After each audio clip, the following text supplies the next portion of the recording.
बेटी के पापा पटना गए, बेटी रोने लगी।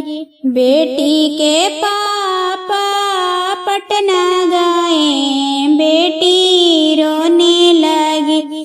ले आई हा पापा हो लगनी हरदिया, हमना रहब कुमार।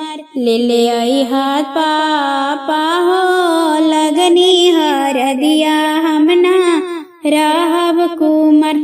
इतना बचना पापा हंसने लगे जी, बेटी बड़ा होशियार।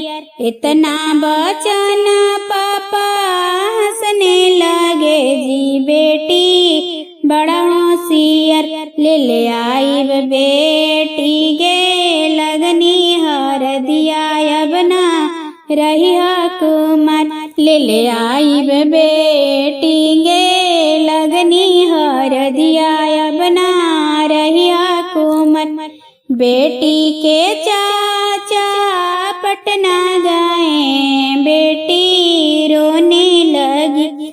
बेटी के भैया पटना गए, बेटी रोने लगी।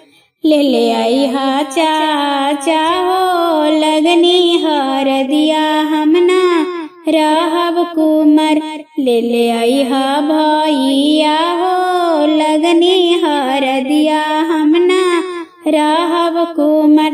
इतना बचना चाचा हंसने लगे जी, बेटी बड़ा होशियार।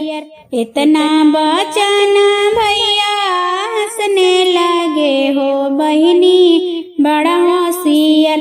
ले आई बेटी गे लगनी हरदिया, अब ना रही कुमार।